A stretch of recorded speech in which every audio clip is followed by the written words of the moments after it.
वा राधिके, तुझ्या टीमनं कहर केला ग. ब्यात गेली. आता काही ती परत यायची नाही आणि गुरुना तिला परत घ्यायचा नाही. गुरु काय करेल ते माहित नाही, पण एक गोष्ट मात्र नक्की, तो राधिकाशी जे वागला ना त्याचं बरोबर उट्ट काढलं गेलं. हो वहिनी, याला म्हणतात जशास तसे. ही सगळी तुमच्या पुण्याची फळ आहे. एवढे दिवस तुम्ही वाट पाहत होतात की गुरुनाथला त्याच्या चुकाची जाणीव होईल. आज तो दिवस उगवलाच. पण नानाजी, काही असलं ना तरी मला असं वाटतं की राधिकाने स्वतःहून गुरुनाथकडे जाऊ नये. बघूया ना तो काय करतोय. हो हो, नाही अगदी बरोबर आहे. मी तिला असं सोडणार नाही. गुरुला ना हिच्या पुढ्यात नाक घासत यावं लागेल, माफी मागावी लागेल अगदी, त्याशिवाय नाही सोडणार. हो ना, इतके दिवस राधिकाने इतक्या हिमतीने सगळ्या गोष्टींना तोंड दिलं ना, त्याचं चीज झालं. नानीजी, फक्त मी नाही केलंय हे, सगळेच जण माझ्या बरोबर होते ना. गुप्ते भाऊ, रेवती, कुणाल भाऊ आणि मुख्य म्हणजे आनंद, अंजनी आणि तुम्ही सगळेजण होते. मी आणि अथर्व इथे सुरक्षित राहू शकलो. आमचे हाल झाले नाही, पण या शण्यामुळे यांचे मात्र खूप हाल झाले. घ्या, आपण काय बोलतोय आणि ह्यांचं काय चाललंय.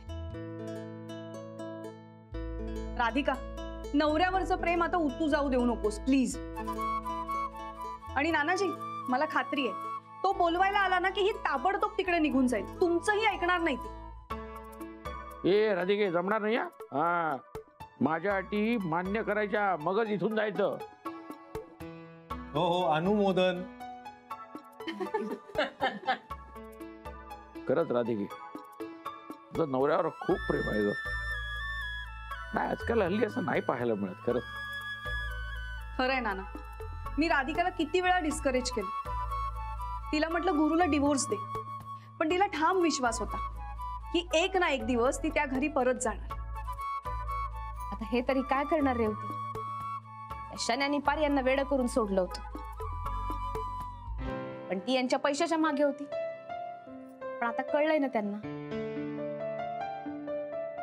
नाही नाही राधिके, एकटं त्या शनायाला दोष देऊ नकोस. तू गुरुजी पण आहे. कसं आहे, टाळी एका हाताने वाजत नाही. हो नानाजी, पण हेही माणूसच आहेत ना. चुका माणसाकडनं नाही होणार तर आणखी कोणाकडनं होणार. पण आता लक्षात आली आहे त्यांना चूक, पश्चाताप झालाय त्यांना. आपण धन्य आहात आणि आपलं नवरा प्रेम अगाध आहे. पण राधिका, मला एका प्रश्नाचं उत्तर दे.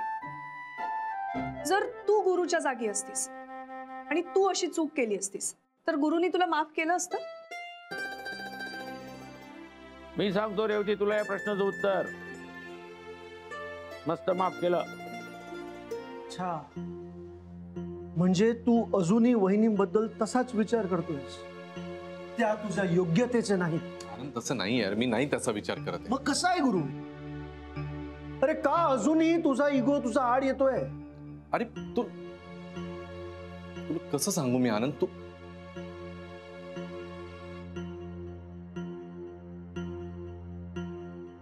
आनंद, अरे मला माहितीये राधिकाचं मन खूप मोठं आहे. मी काय तिची योग्यता सांगणार आहे. उलट माझीच काही लायकी नाहीये तिच्याकडे जाऊन तिला घरी परत बोलवायची.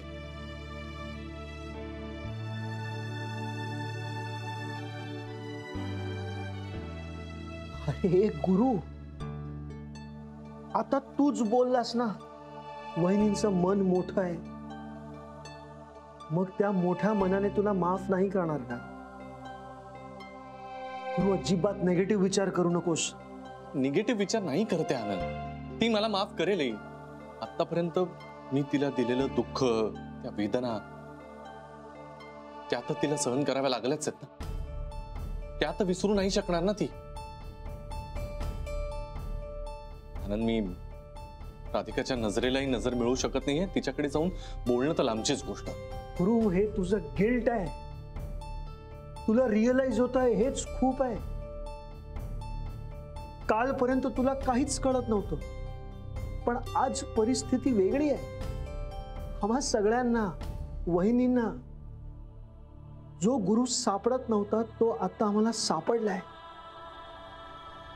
जाऊन बोल वहिनींशी, एकदा बोल त्यांच्याशी.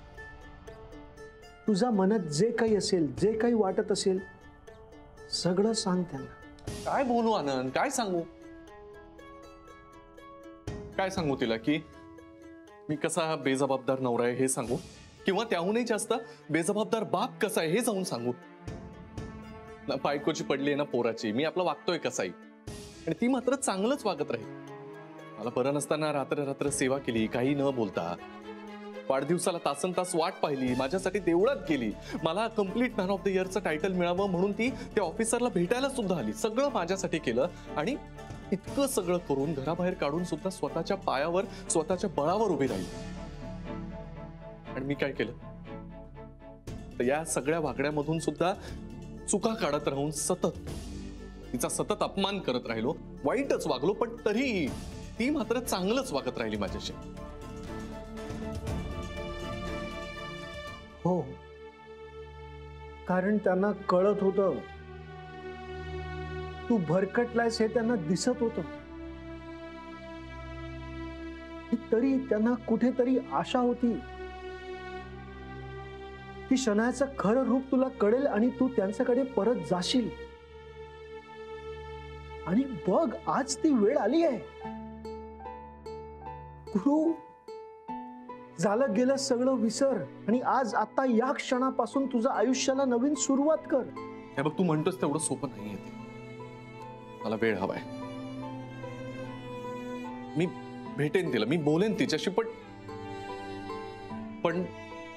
आता तिच्या समोर जायची हिंमत सुद्धा नाहीये माझ्यामध्ये. येस, मी समजू शकतो. तिने मला खात्री आहे वहिनी पण तुला समजून घेतील. चल आपण कॉफी.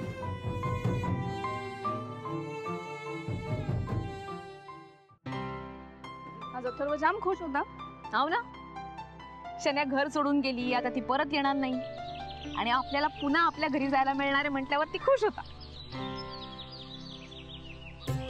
राधिका, मला काय वाटतं, म्हणजे बघ, मला असं वाटतं की तू इतक्या सहज गुरुला माफ करू नयेस. तुला कळतंय का मला काय म्हणायचंय ते? तू गुरुला इतक्या पटकन माफ केलंस ना, तर त्याला त्याची चूक वाटणारच नाही आणि तो सोकावेल. सगळे पुरुष ना सारखेच असतात. तसं नाहीये रेवती. मग कसं आहे राधिका? हे बघ, ह्या पुरुषांना ना फक्त संधी हवी असते की पहिले पाढे 55. हे बघ, तू इतक्या सहज गुरुला माफ केलंस ना, तर त्याला बरंच आहे ना.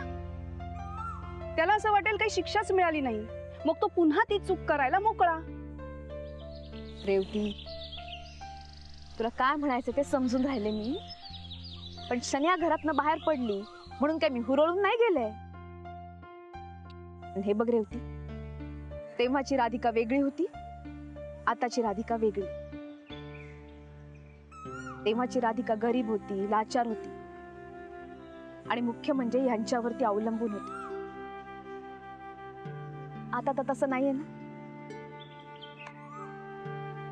आता मला माझं अस्तित्व आहे, माझी ओळख आहे. तू काळजी करू नकोस. मी घरी जाईन ना, ते मानानीच. Very good. मी घरीला भेटायला चालते. हे शनाया, थांब ना. कशाला सारखं सारखं स्वतःचा अपमान करून घेतेस? हा, माझा समोर काढला होता ना तुला घरातून. घराबाहेर काढलंय, ऑफिस मधनं नाही काढलंय ना. हो. हा, हाय गॅरी. मागे पानवलकर, त्यांचे काय असतील ते अकाउंट क्लिअर करून टाका आणि फायर केल्याची नोटीसही देऊन टाका. Sure sir.